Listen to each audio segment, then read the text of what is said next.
Hello everybody, HD2 bit film में आपका स्वागत है। कहानी की शुरुआत में हमें उसे दुनिया को दिखाया जाता है जो आज की दुनिया से पूरी तरीके से अलग है। यहाँ पर जमीन पूरी तरीके से बंजर हो चुकी है। लोग पानी के लिए एक दूसरे को जान से भी मारने के लिए मजबूर हैं, क्योंकि इस दुनिया में सबसे बड़ा मुसीबत पानी की कमी ही है। यहाँ पर हमें अर्नेस्ट नाम का एक आदमी दिखाया जाता है जो अपने बेटे और बेटी के साथ एक टाउन हाउस नाम के शहर में रहता है। आज भी उसके पास एक बहुत बड़ा जमीन का हिस्सा है जिस पर वह और उसका पिता बहुत टाइम पहले खेती किया करते थे। उस समय इसकी जमीन हरी भरी रहा करती थी, लेकिन उसके बच्चों ने कभी भी इस जमीन पर फसल नहीं देखे थे। लेकिन अर्नेस्ट को आज भी यकीन है कि एक बार फिर से इस जमीन पर फसल जरूर जन्म लेंगे। हालांकि कभी भी वहाँ के लोगों को ऐसा नहीं लगता था, इसीलिए सब के सब उस जगह को छोड़ चुके थे। अर्नेस्ट के पास एक खच्चर भी था जिस पर वह सामान रखकर उन लोगों को सप्लाई किया करता था जो लोग इस रेगिस्तान की गहराइयों से पानी निकालने का काम किया करते थे। दरअसल यह गवर्नमेंट के लिए काम करते थे। अर्नेस्ट अपने बेटे के साथ उनके पास जाता है और कहता है कि मुझे अपने खेत की सिंचाई के लिए पानी की जरूरत है, लेकिन वह लोग उसे साफ साफ मना कर देते हैं क्योंकि इतना सारा पानी कभी भी कोई नहीं दे सकता था।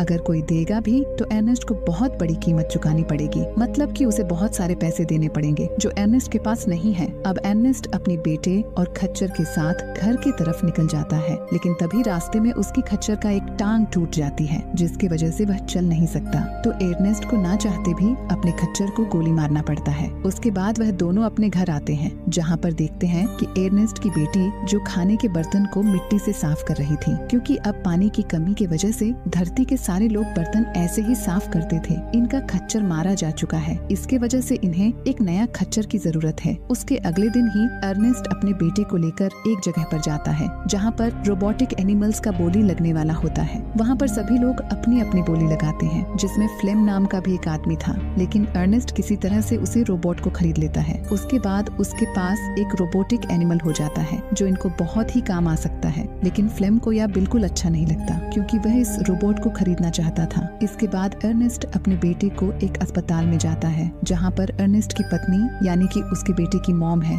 जो एक खास फ्रेम के साथ चल सकती है। दरअसल इसका एक एक्सीडेंट हुआ था जिसकी वजह से वह अब नहीं चल सकती। उसको चलने के लिए एक खास फ्रेम की जरूरत है जो फ्रेम बहुत ही महंगा होता है जिससे अर्नेस्ट अफोर्ड नहीं कर सकता। इसलिए उसके पत्नी को हमेशा हॉस्पिटल में ही रहना पड़ता है। अर्नेस्ट अपनी पत्नी को मिलने के बाद यहाँ से अपने बेटे के साथ घर की तरफ निकल जाता है, जहाँ पर रास्ते में उसे एक लड़का मिलता है जिसका नाम बैंडिट होता है। बैंडिट का माली हालत बहुत ज्यादा ही खराब था, जिसकी वजह से इसका एक बच्चा होता है जिसे वह बेचना चाहता है क्योंकि उसके पास खाने के तक पैसे नहीं है। तो वह नहीं चाहता है कि उसका बच्चा भूख से मारा जाए। तभी अर्नेस्ट उसे ऐसा करने से मना करता है। वह कहता है कि तुम्हें हिम्मत नहीं हारनी चाहिए और उसके लड़के के पीने के लिए पानी भी देता है। अर्नेस्ट को यह लड़का पहले से ही जानता था, वह इसके बेटी को भी जानता है, जिससे अर्नेस्ट को बताता है कि तुम्हारी बेटी का किसी के साथ अफेयर चल रहा है। इसके बारे में शायद तुम्हें कुछ भी पता नहीं है। इस बात से अर्नेस्ट को बहुत ही गुस्सा आता है और अपनी बेटी के पास जाता है और उसे कहता है कि तुम्हें मुझे बताना चाहिए था। लेकिन अर्नेस्ट की बेटी कहती है कि मैं अपनी जिंदगी की खुद मालिक हूँ, मैं जो चाहे वह कर सकती हूँ। इस पर अर्नेस्ट को बहुत ही गुस्सा आता है, इसीलिए वह अपनी बेटी को घर में बंद कर देता है। उसके बाद एक सुबह अर्नेस्ट देखता है कि उसका रोबोटिक एनिमल किसी ने चुरा लिया है, जिससे उसे बहुत ही दुख होता है और उसे शक होता है। फ्लेम पर तभी यहाँ पर जो वाटर सप्लाई के लोग हैं जो इस रेगिस्तान में पानी निकालते थे, वह अर्नेस्ट तक पहुँच जाते हैं और उसे एक मुक्का मारते हैं जिससे अर्नेस्ट बेहोश हो जाता है। जब उसका होश आता है तो वह वाटर सप्लाई वाले लोगों के पास होता है। वह उसे पर इल्जाम लगाते हैं कि हमने तुम्हें अपने रोबोटिक एनिमल के साथ यहाँ से पानी चुराते हुए देखा है। तुमने यहाँ से रात में अपने रोबोटिक एनिमल के साथ यहाँ से पानी चुरा कर ले गए हो। उसके बाद वह लोग अब अर्नेस्ट को यहाँ पर मारना चाहते थे, लेकिन अर्नेस्ट कैसे भी अपनी बंदूक को हासिल कर लेता है और उसके बाद उन सब पर बंदूक तान देता है, जिससे उसे इस जगह से भागने का मौका मिल जाता है। वहाँ से निकलने के बाद वह फ्लेम को खोजने लगता है क्योंकि फ्लेम भी उसे रोबोटिक एनिमल को खरीदना चाहता था। थोड़ा खोजने के बाद उसे एक जगह पर फ्लेम मिल भी जाता है। फ्लेम ही उसका रोबोटिक एनिमल को चुराया था और फ्लेम ही वही इंसान था जिसने उसके रोबोटिक एनिमल से वाटर सप्लाई वालों का बहुत सारा पानी चुराया था। दरअसल वह इस पानी को बॉर्डर के दूसरी तरफ जाकर बेचना चाहता था ताकि वह बहुत सारे पैसे कमा थमा सके। उसे अर्नेस्ट अपने गन पॉइंट पर लेकर कहता है कि तुम्हें वाटर सप्लाई वालों के पास वापस जाना पड़ेगा ताकि मैं अपनी बेगुनाही साबित कर सकूं।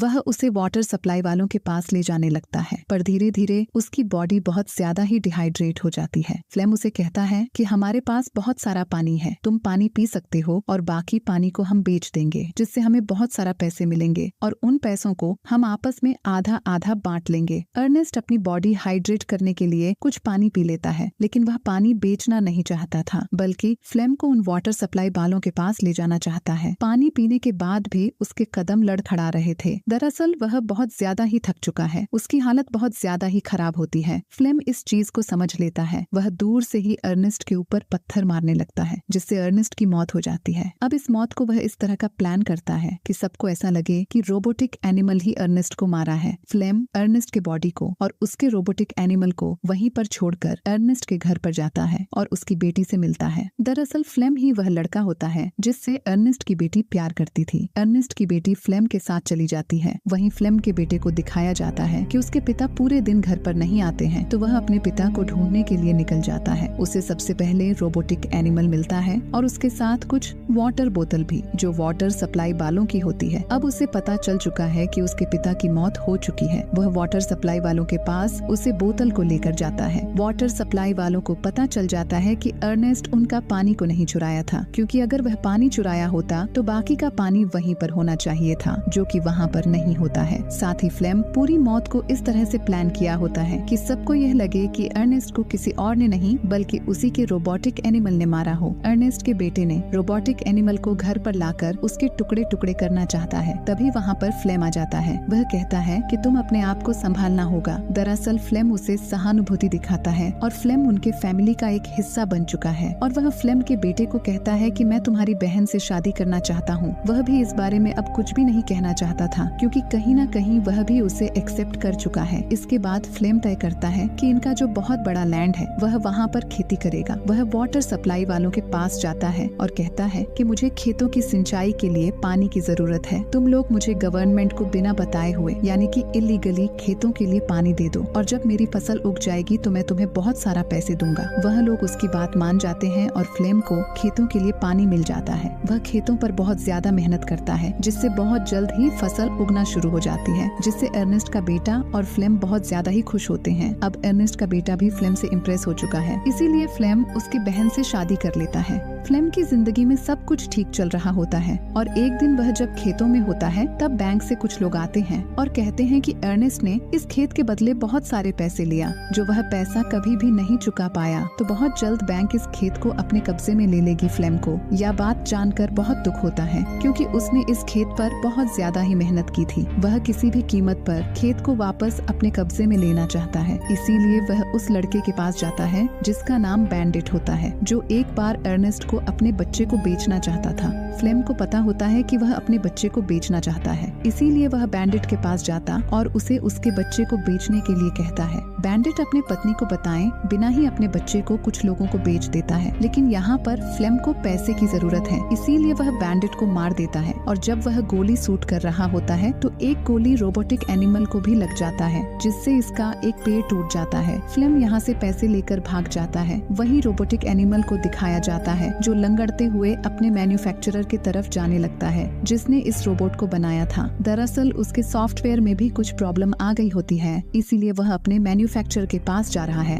अब अगले दिन दिखाया जाता है कि फ्लेम अपने पत्नी के साथ घर पर बैठा होता है। वह बहुत खुश है क्योंकि उसने बैंक को पैसे चुका दिए हैं। यहाँ पर अर्नेस्ट के बेटे को ये लगता है कि फ्लेम ने रोबोटिक एनिमल को बेच दिया है और उसको बेचकर जो भी पैसा मिला है उसने बैंक को चुका दिए हैं। वही रोबोटिक एनिमल को दिखाया जाता है जो बॉर्डर पार करके अपने उसे मैन्युफैक्चरर के पास पहुंच जाता है जिसने उसे बनाया है। मैन्युफैक्चरर को जब वह रोबोटिक एनिमल मिलता है तो रेडियो पर अनाउंस करता है कि जिसका भी यह एनिमल है वह यहाँ पर आकर उसे ले जाए। अर्नेस्ट का बेटा जब ये सुनता है तो पूरी तरह से हैरान हो जाता है, क्योंकि उससे अभी तक ये लग रहा था कि फ्लेम उसे रोबोटिक एनिमल को बेच दिया और उसके पैसे बैंक को दे दिए, पर अब उसे सच्चाई पता है। इसलिए वह शाम को पूछता है कि क्या तुमने रोबोटिक एनिमल को बेच दिया है। यह सुनते ही फ्लेम को को बहुत ही गुस्सा आता है। वह उसे उल्टा सीधा कहना शुरू कर देता है, जिससे अर्नेस्ट के बेटे को उसी पर शक होना शुरू हो जाता है और वह कहता है कि अगले दिन वह हॉस्पिटल अपने मॉम से मिलने के लिए जाएगा। अगले दिन वह हॉस्पिटल नहीं जाता, बल्कि वह उसे जगह जाता है जहाँ पर मैन्युफैक्चर के पास रोबोटिक एनिमल है या बॉर्डर की दूसरी तरफ होता है, जहाँ पर वह आदमी जिसकी कंपनी या रोबोटिक एनिमल बनाती है वह अर्नेस्ट के बेटे को उसका रोबोटिक एनिमल वापस कर देते हैं। साथ ही उसे रोबोट का एक खास फंक्शन के बारे में बताते हैं, जिसमें वह बहुत सारे फोटो को रिकॉर्ड कर लेता है। जब अर्नेस्ट का बेटा उन फोटोज को देखता है तो उसे पता चलता है कि जिसने उसके पिता को मारा था वह और कोई नहीं बल्कि फ्लेम होता है। यह देखकर वह चौंक जाता है। अब उसे पता चल जाता है कि इस रोबोटिक एनिमल ने उसके पिता को नहीं मारा बल्कि फ्लेम ने मारा है। वह घर वापस आता है और फ्लेम से पूछता है कि रोबोटिक एनिमल अपने आप ही घर वापस आ गया है, जबकि तुमने कहा था कि तुमने उसे बेचकर बैंक को पैसे चुका दिए हैं। इस बात पर वह और भी झूठ कहता है। यह बातें सुनने के बाद उसे काफी गुस्सा आता है, लेकिन वह कुछ नहीं बोलना है और फिर से पूछता है कि तुम्हें बैंडिट पूछ रहा था। इतना सुनने के बाद फ्लेम सुनकर बहुत ज्यादा ही हैरान हो जाता है, क्योंकि बैंडिट को वह खुद ही अपने हाथों से मारा था, लेकिन इस बात पर वह ज्यादा ध्यान नहीं देता है। अगले दिन उसे एक लेटर आता है जो बैंडिट का होता है और उसमें लिखा होता है कि मैं बहुत ज्यादा ही परेशानी में हूँ, तुम्हें मेरी मदद के लिए आना होगा।